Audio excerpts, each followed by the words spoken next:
সুপ্রিয় দর্শক, আমন্ত্রণ জানাচ্ছি আরটিভির বিশেষ স্বাস্থ্য বিষয়ক অনুষ্ঠান বিকন প্রেজেন্টস রক্ত ক্যান্সার আমরা করব জয়। প্রিয় দর্শক, আপনারা জানেন সেপ্টেম্বর রক্ত ক্যান্সার সচেতনতা মাস, এবং এই মাসটি উপলক্ষে শুধু বাংলাদেশ নয় সারা পৃথিবীতেই আয়োজিত হচ্ছে নানান রকম সচেতনতামূলক অনুষ্ঠান। তারই অংশ হিসেবে আমরা আপনাদের সামনে এসেছি। আমাদের সাথে আছেন দুজন বিশিষ্ট অতিথি, বাংলাদেশের দুজন বরেণ্য রক্তরোগ বিশেষজ্ঞ। তার আগে জানিয়ে দিচ্ছি আমরা কথা বলবো রক্তের একটি বিশেষ ক্যান্সার নিয়ে, সেটি হচ্ছে রক্তের myeloid leukaemia, acute myeloid leukaemia এবং ক্রনিক মাইলয়েড লিউকেমিয়া, দুটি বিষয় নিয়ে আজকে আমরা কথা বলবো। এবং এই বিষয় নিয়ে কথা বলার জন্য আমাদের সাথে স্টুডিওতে উপস্থিত আছেন বাংলাদেশের দুজন বরেণ্য রক্তরোগ বিশেষজ্ঞ। আমার ডানে আছেন brigadier general doctor Faruk Ahmed, senior consultant haemato oncology বিভাগ, স্কয়ার হাসপাতাল, এবং আমার বামে আছেন ডাক্তার গোলাম সারোয়ার মুন, বিভাগীয় প্রধান হেমাটোলজি বিভাগ, সোহরাওয়ার্দী মেডিকেল কলেজ ও হাসপাতাল। ডক্টর ফারুক আহমেদ এবং ডক্টর গোলাম সারোয়ার মুন, আপনাদের দুজনকেই স্বাগত জানাচ্ছি আমাদের অনুষ্ঠানে। আমরা প্রথমেই যাচ্ছি brigadier general doctor Faruk Ahmed স্যারের কাছে। স্যার, আমরা আপনার কাছে জানতে চাই একিউট মাইলয়েড লিউকেমিয়া, এই রোগটি সম্পর্কে একটু জানতে চাই, যেটি কী ধরনের রোগ?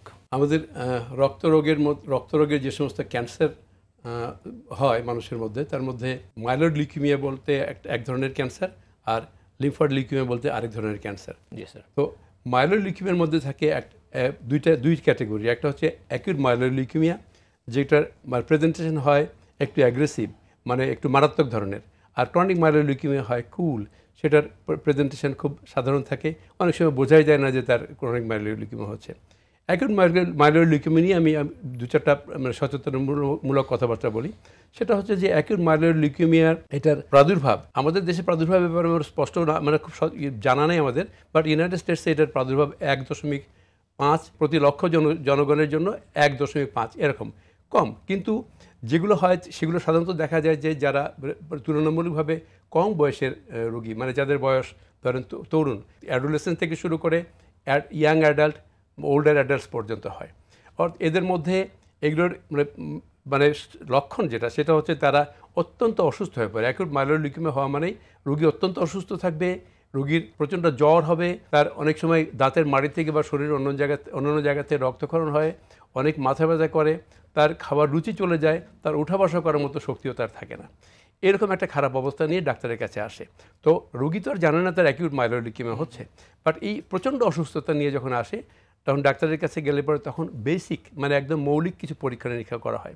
সেই মৌলিক পরীক্ষা নিরীক্ষার মধ্যে একটা ব্লাড কাউন্ট, বেসিক ফুল ব্লাড কাউন্ট বলে, সিবিসি বলি। হ্যাঁ, আমরা সিবিসি বলি, রাইট, সিবিসি বলি। তো সিবিসির একটা তৈরি করার জন্য স্যাম্পলটা নিয়ে নিলে এর মধ্যে কতগুলো বিশেষ প্যারামিটার আছে, সেগুলো দেখলেই মানে একজন হিমাটোলজিস্ট যার চোখে পড়লো এটা, সে ধরতে পারে যে এটা অ্যাকিউট মাইলয়েড লিউকেমিয়া।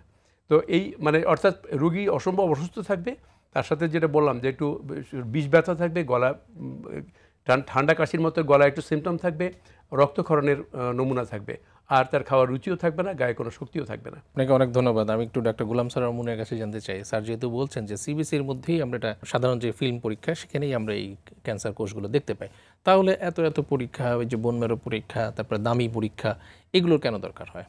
আমি একটা ছোট্ট উদাহরণ দিয়ে এখানে বলতে চাই, যেটা আমি পেশেন্টদেরকে যেভাবে শেয়ার করি আর কি, যেটা বলি যে আমরা সাধারণত দেখা যায় যে যেটা স্যার বললেন যে সিবিসি টেস্ট করে, সিবিসি আজকাল আসলে আমরা ডেঙ্গুর কারণে সিবিসি টেস্টটা কিন্তু এখন সারা বাংলাদেশের সব শ্রেণীর মানুষের কাছেই, একেবারে পাড়াগা থেকে শুরু করে শহর পর্যন্ত বা সব শ্রেণীর মানুষ সিবিসি টেস্ট কি এটা সবাই বোঝে।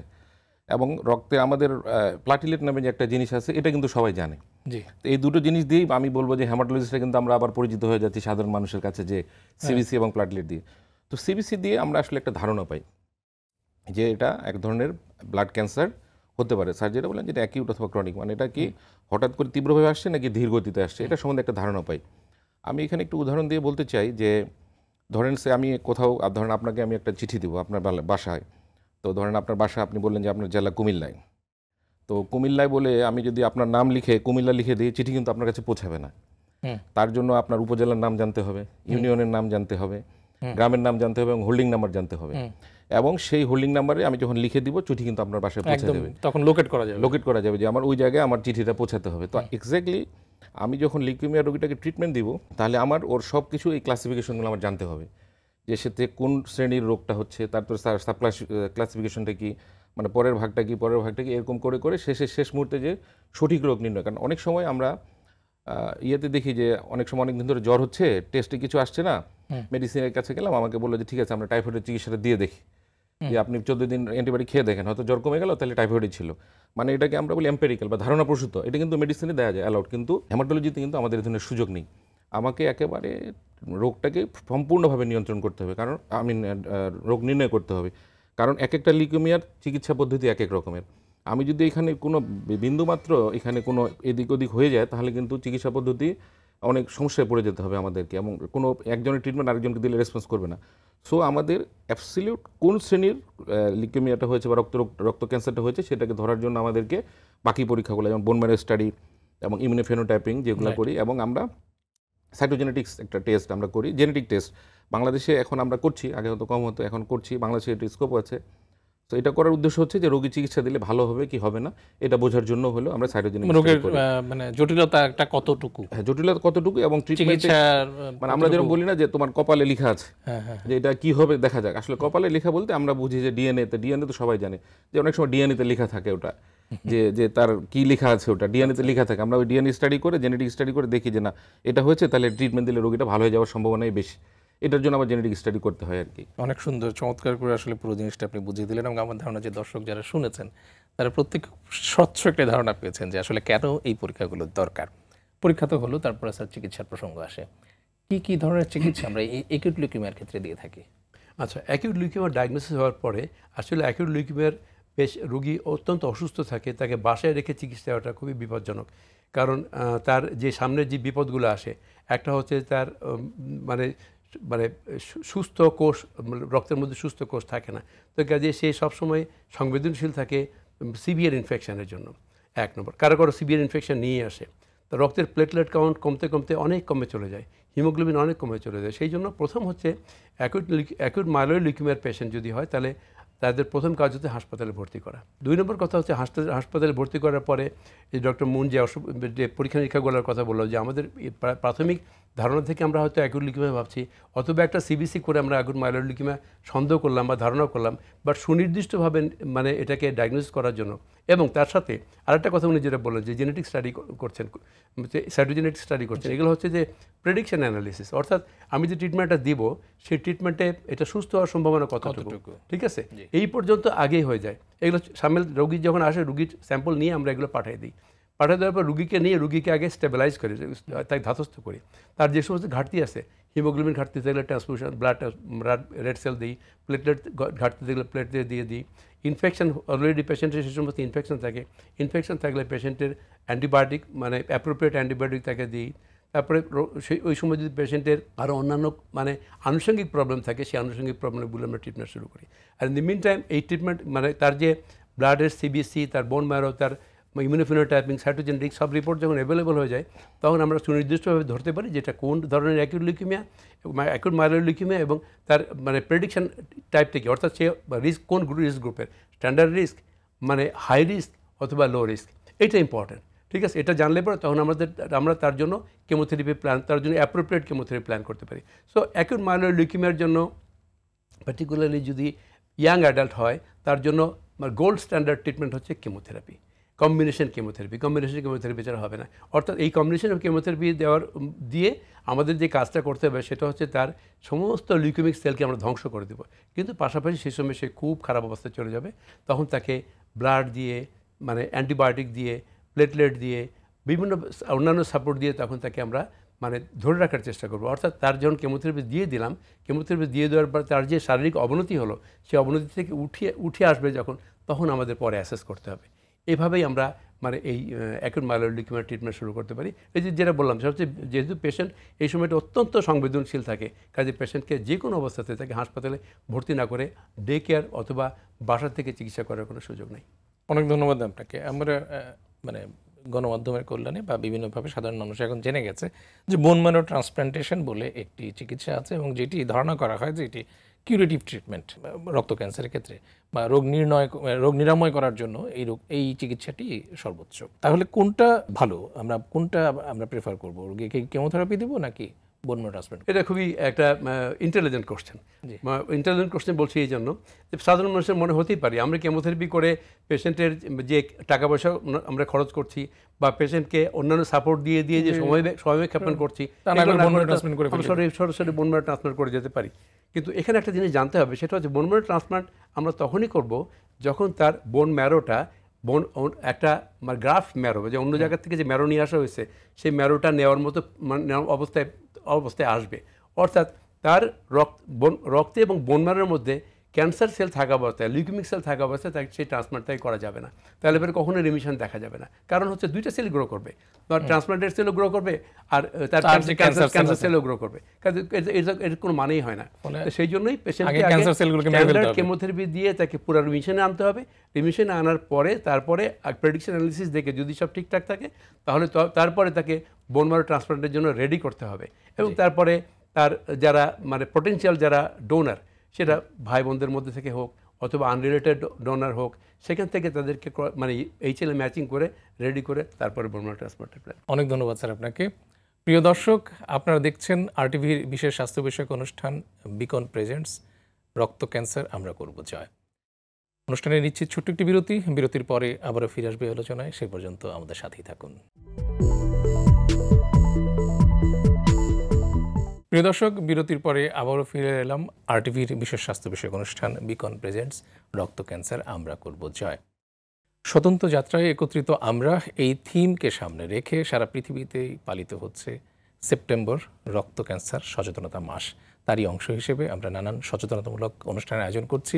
এই অনুষ্ঠানটি তারই একটি। প্রিয় দর্শক, আমরা আজকে কথা বলছিলাম অ্যাকিউট মাইলয়েড লিউকেমিয়া এবং ক্রনিক মাইলয়েড লিউকেমিয়া নিয়ে। মাইলয়েড লিউকেমিয়া রক্তের দুটি বিশেষ ধরনের ক্যান্সার, এবং এই বিষয়ে কথা বলার জন্য আমাদের স্টুডিওতে উপস্থিত আছেন বাংলাদেশের দুজন বিশিষ্ট রক্তরোগ বিশেষজ্ঞ। আমরা এখন কথা বলবো ডাক্তার গোলাম সরোয়ার মুনের কাছে। ডাক্তার মুন, তিনি বিভাগীয় প্রধান হেমাটোলজি বিভাগ, সোহরাওয়ার্দী মেডিকেল কলেজ ও হাসপাতাল। ডক্টর গোলাম সরোয়ার মুন, আমরা একটু আগে তো অ্যাকিউট লিউকেমিয়া, বিরতির আগে অ্যাকিউট লিউকেমিয়া নিয়ে অনেক কথা বললাম। ক্রনিক মাইলয়েড লিউকেমিয়া সম্পর্কে জানতে চাই, কেন এটিকে ক্রনিক মাইলয়েড লিউকেমিয়া বলা হয়? এটা হচ্ছে যে যেহেতু আমরা একটু আগে যেটা বললাম অ্যাকিউট লিউকেমিয়া, এটার আসলে মূলত প্রেজেন্টেশন, যেটা আমাদের কাছে যখন উপস্থিত হয় বা রোগের ধরনটা এবং রোগের তীব্রতাটা। অ্যাকিউট মাইলয়েড লিউকেমিয়া যেমন সে ওভার উইকসের মধ্যে প্রেজেন্ট করে, যে একটা মানুষের 7 দিন ধরে জ্বর, মনে করলো যে আমার হয়তো ডেঙ্গু হয়েছে, সর্বোচ্চ মনে করলো টাইফয়েড হয়েছে, একটা ব্লাড টেস্ট করা হলো, ডাক্তার তাকে বললো তার ক্যান্সার হয়েছে। বিরাট ব্যাপার, কত বড় একটা, মানে এটাকে আমরা ব্রেকিং ব্যারিয়ার, সাধারণ জ্বর থেকে সে হঠাৎ করে দেখলো তার কিন্তু সবাই ধরে নেয় যে 7 দিনের জ্বর কি আর হবে, টাইফয়েড হবে অথবা ডেঙ্গু হবে অথবা জ্বরই তো, চিকনগুনিয়া হবে, জ্বরই হবে। কিন্তু এই যে একেবারে একটা মানে ঝড়ের মতো একটা প্রেজেন্টেশন চলে আসে, চলে আসে, এবং এরকম মূলত এটা হচ্ছে অ্যাকিউট লিউকেমিয়া প্রেজেন্টেশন।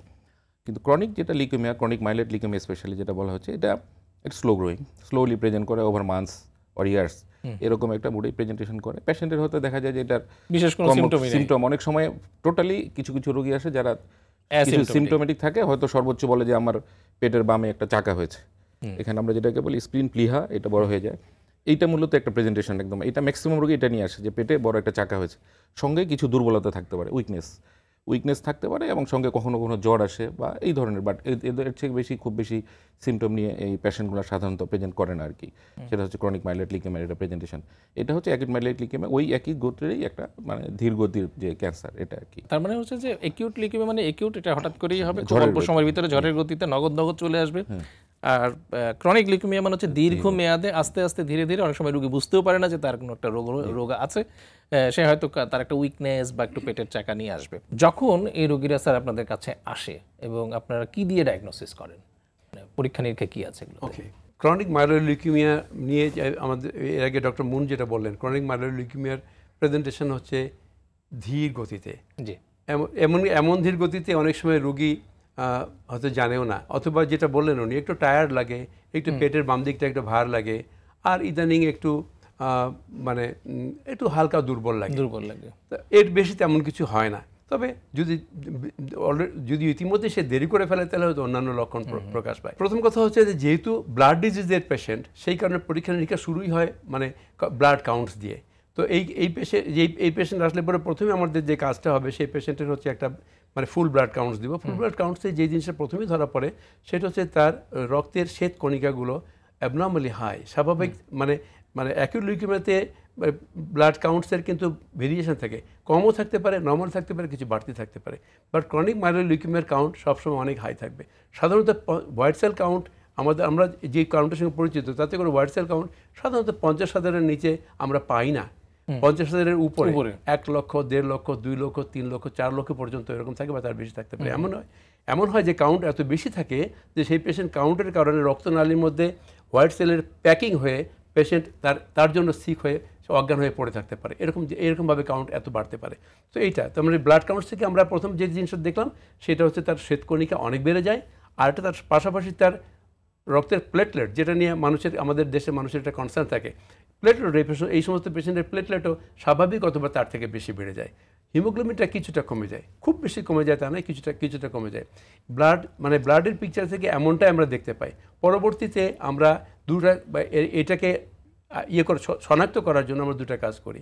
একটা হচ্ছে যে এর জেনেটিক একটা টেস্ট আছে, মলিকুলার একটা টেস্ট আছে, এটাকে বলে BCR-ABL। অর্থাৎ এই রোগটা তৈরি হওয়ার আগে আমাদের হিউম্যান ক্রোমোজোম 9 এবং হিউম্যান ক্রোমোজোম 22 এর মধ্যে একটা অদল বদল হয়। আচ্ছা, একটা অদল বদল হয়।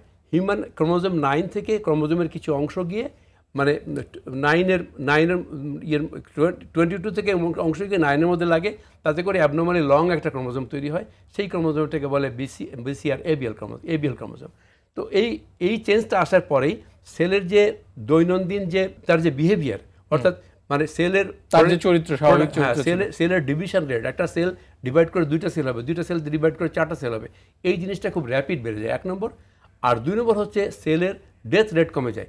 একটা সেল নর্মাল সেল বায়োলজিতে একটা সেল জন্ম নেবে, একটা সেল মারা যাবে, এটার মধ্যে সবসময় ভারসাম্য থাকতে হবে। কিন্তু এই ক্ষেত্রে যেটা হয়, যেমন এটার প্রোডাকশন রেট যেমন বেড়ে যায়, আবার এটার ডেথ রেট কমে যায়, কাজে সে ভারসাম্যটা নষ্ট হয়ে যায়।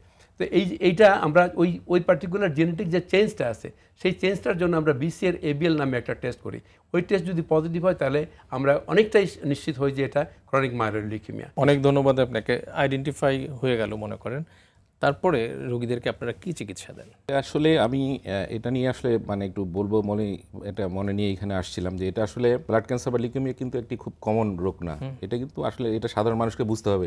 এখন মানুষের অনেক সময় দেখা গেছে যে একটু এদিক ওদিক হয়ে গেলে মনে করে যে একটু এখন যে ডেঙ্গুতে খুব কমনলি একটু WBC কাউন্ট কমে যাচ্ছে, এটা হচ্ছে অনেকে দৌড়ে আসে যে আমাকে ক্যান্সার জাতীয় কিছু হলো কিনা। তো ক্যান্সার কিন্তু আসলে বা ব্লাড ক্যান্সার একটা খুবই একটা রেয়ার ডিজিজ, এটা সাধারণত কমন না এটাই। তো তার মধ্যেও ক্যান্সার হয়েছে শুনলে মানুষ কিন্তু খুব হতাশাগ্রস্ত হয়ে যায়, বা পরিবারে খুব একটা চলে আসে যাদের হয় পরিবারের, সেটাই। কিন্তু আমি মনে করি যে কেউ যদি আমাদের CML এর যে চিকিৎসা পদ্ধতি বা যেটা আবিষ্কার হয়েছে এখন, এটা আসলে মানুষের জন্য একটা কিন্তু বিশাল একটা আশার আলো। একটা ক্যান্সার যার চিকিৎসা হচ্ছে একটা ট্যাবলেট, ছোট্ট একটা ট্যাবলেট। 2000 সালের দিকে এটা প্রথম বাজারে আসে, যে একটা যে স্যার যেটা বলেন যে BCR-ABL, এটা টাইরোসিন কাইনেস ইনহিবিটরস বলে একটা ওষুধ, এইটা ইমাটিনিব নামে এখন কমনলি পাওয়া যায়। এইটা একটা ট্যাবলেট, এটা দিয়েই কিন্তু আমাদের এই রোগটাকে সম্পূর্ণভাবে নিয়ন্ত্রণে রাখা যায়। কাজেই এবং এটা সে যতদিন নিবে সে সুস্থ থাকবে, এই আর কি এটা। এবং এটা এক সময় এই ড্রাগটা খুব কস্টলি ছিল, একটু দাম ছিল, এখন কমতে কিন্তু আমাদের দেশের মার্কেটে এখন প্রচুর সব কোম্পানি অলমোস্ট এটা তৈরি করে 180 টাকার মধ্যেই পাওয়া যায়। এতটুকুই এটার দাম, যে প্রতিদিন একটা করে ইমাটিনিব ট্যাবলেট 180 টাকা করে দাম, এটা খেতে হবে আর কি। এটা খেলেই তার এই রোগটা পূর্ণ নিয়ন্ত্রণে থাকবে। স্যার, এই যে ক্রনিক মাইলোইড লিউকেমিয়া ওষুধ খাচ্ছে নিয়মিত, কিন্তু কখনো কখনো কি এরকম হয় যে ওষুধ খেতে একসময় ওষুধটার কাজ করছে না, এরকম কি হয়? হ্যাঁ, এরকম ঠিক, এটা ভালো প্রশ্ন। এই ওষুধ যদিও ডক্টর মুন বললেন যে একটা মতো ওষুধ খেলে পরে সে ভালো কন্ট্রোলে থাকবে, বাট সারা জীবন এই একই ওষুধে কন্ট্রোল থাকবে কিনা সেটা বলা মুশকিল কারো ক্ষেত্রে। হ্যাঁ, একটা হচ্ছে যে যেমন এখন যে ইমাটিনিব নামে যে ট্যাবলেটের কথা উনি বললেন, সেই ইমাটিনিব ট্যাবলেটটা আমাদের দেশে না, সারা পৃথিবীতে আসছে আজকে থেকে 25 বছর আগে। 2000 সালে এটা প্রথম আসে বাজারে ক্লিনিক্যাল ট্রায়ালের জন্য। তো তারপর থেকে এটা অ্যাভেলেবল। প্রথমের দিকে এই ওষুধটা যখন আসছিল তখন একটা ট্যাবলেটের দাম ছিল 1200 টাকা, 1200 টাকা করে। সেই ট্যাবলেট এখন উনি যেমন বললেন এখন 150 টাকা বা এরকম 160 টাকার মধ্যে পাওয়া যায়। তো এখন সেটা আমার কাছে মনে হয় এটা একটা ব্রেক থ্রু, মানুষের জন্য ওষুধ অ্যাভেলেবিলিটি করার একটা জলযন্ত্র প্রমাণ যে 1500 টাকার ওষুধ উনি 150 টাকা এখন খেতে পারছেন। ঠিক আছে, তো এইটা একটা বড় জিনিস। 2 নম্বর হচ্ছে তারপরেও এটা থেমে নাই, বিকজ এটার মধ্যে কম্পিটিশন হচ্ছে আমাদের বিভিন্ন ফার্মাসিউটিক্যালের মধ্যে। প্রথমের দিকে 350-400 টাকা করে বিক্রি হতো, এখন এটা 150 টাকা চলে আসছে। এটা হলো 1 নম্বর কথা। 2 নম্বর কথা হচ্ছে এটা খেতে থাকলে প্রথমে রিকমেন্ডেশন ছিল, সুপারিশটা ছিল এই ওষুধটা সারা জীবন একটা ওষুধ খেয়ে যেতে হবে। কিন্তু দেখা যাচ্ছে যে এখন কিছু পেশেন্ট দেখা যায় এই ওষুধ খাওয়ার পরে অনেকদিন ভালো থাকে, একসময় দেখা যায় এটা কাজ করছে না। তো এখন এটা হতে পারে। এখন প্রথম কথা কাজ করছে না মানে কি, মানে এই ক্রনিক মাইলোয়েড লিউকেমিয়ার তো একটা সেল বায়োলজি আছে, অর্থাৎ এই ক্রনিক মাইলোয়েড লিউকেমিয়ার 3টা ফেজ, একটা বলে ক্রনিক ফেজ, একটা বলে অ্যাক্সিলেটেড ফেজ, আর একটা ব্লাস্টিক ফেজ। তো এখন পেশেন্টের মানে এখন কোন অবস্থায় পেশেন্টকে আমরা ডায়াগনোস করতে পারলাম, অলরেডি সে তার মানে ক্রনিক ফেজ পার হয়ে চলে আসতেছে কিনা সেটা একটা ব্যাপার আছে। যে একটা পেশেন্টের আমরা ডায়াগনোসিস করলাম ঠিক আছে, বাট তার প্রেডিকশন অ্যানালিসিস অর্থাৎ ট্রিটমেন্টে কেমন ভালো কাজ করবে সেই ব্যাপারটা যদি আমরা আগে না জানি, তাহলে পরে কিছু পেশেন্ট মানে অল্প পার্সেন্টেজ হলেও কিছু পেশেন্ট এমন থাকে এই ট্রিটমেন্টে হয়তো রেসপন্ড করবে না, অথবা অল্প সময়ের জন্য রেসপন্ড করার পর এটা আর কাজ করবে না, এমন থাকতে পারে। তো সেই জন্য আমাদের এই মানে ট্রিটমেন্ট যে মানে আর্মামেন্টস, অর্থাৎ আমাদের যে ইমাটিনিবের কথা বললাম, এরকম ইমাটিনিব ফার্স্ট জেনারেশনের জন্য ইমাটিনিব আছে, ডাসারটিনিব আছে, বসুটিনিব আছে, নিউলোটিনিব আছে, এই যে ওষুধগুলো এগুলো ধাপে ধাপে ব্যবহার করা যায়। আমরা এটা দেখছি ধাপে ধাপে ব্যবহার করা যায়। আমাদের এমনি আমরা যদি ইমাটিনিব দিয়ে শুরু করি, দেখা যায় ইমাটিনিব দিয়ে অনেক পেশেন্ট লম্বা সময় ভালো থাকে, যখন কাজ করছে না তখন আমরা যদি চেঞ্জ করে ডাসারটিনিবে যায়, তখন আবার সেই পেশেন্ট ভালো কাজ করে, এরকম আছে। তবে এই ওষুধগুলো সব ফার্স্ট জেনারেশন একসাথে এগুলো আসছে সারা দুনিয়াতে। তবে পরের দিকে এখন সেকেন্ড জেনারেশন, থার্ড জেনারেশন ওষুধ আসছে, বিশেষ করে পেশেন্টের বয়স যদি কম থাকে, পেশেন্ট যদি লম্বা ডিউরেশনের জন্য রিমিশন চায়, তারপর সেকেন্ড জেনারেশন ওষুধের থেকে শুরু করা যায়, এগুলো আছে। তো সেই জন্যই আপনার প্রশ্নটা খুবই প্রাসঙ্গিক যে এই একই ওষুধে সারা জীবন চলবে কিনা। একই ওষুধে সারা জীবন চলবে এরকম কোনো গ্যারান্টি নাই। অনেক ধন্যবাদ স্যার আপনাকে। আমাদের আসলে সময় স্বল্প, তাই শেষ করতে হচ্ছে। তবে এই আলোচনাগুলো নিশ্চয়ই আমাদের যারা দর্শক আছেন তারা শুনছেন এবং তাদের অনেক উপকারে আসবে, এবং তারা এই রক্ত ক্যান্সার সম্পর্কে জানবে। সবচেয়ে বড় কথা হচ্ছে রক্ত ক্যান্সার নামটি শুনলেই আমরা যেভাবে আঁতকে উঠি, থমকে যাই, ঠিক সেই জায়গা থেকেই কিন্তু এখন আমাদের নতুন নতুন স্বপ্ন দেখছি, নতুন নতুন বিজ্ঞানের আবিষ্কারের সাথে সাথে আমরা অগ্রগতির পথে এগিয়ে যাচ্ছি, এবং আমরা এখন আমাদের জীবনের আশাগুলো আরও বেশি করে জেগে উঠছে, এবং এই আশা জায়গাতেই আপনারা কাজ করে যাচ্ছেন। আপনাদেরকে বিশেষ কৃতজ্ঞতা জানাচ্ছি আমাদের দর্শকদের পক্ষ থেকে, এবং আরটিভির পক্ষ থেকে আপনাদেরকে আন্তরিক কৃতজ্ঞতা জানাচ্ছি। প্রিয় দর্শক, আপনারা দেখছেন আরটিভির বিশেষ স্বাস্থ্য বিষয়ক অনুষ্ঠান বিকন প্রেজেন্টস রক্ত ক্যান্সার আমরা করব জয়। এই ছিল আমাদের আজকের আয়োজন। রক্ত ক্যান্সারকে আমরা জয় করব, এই প্রত্যাশা নিয়ে আজকে এখানেই শেষ করছি। আগামী পর্বের অনুষ্ঠান দেখবার আমন্ত্রণ জানিয়ে বিদায় নিচ্ছি। সবাই ভালো থাকুন, সুস্থ থাকুন।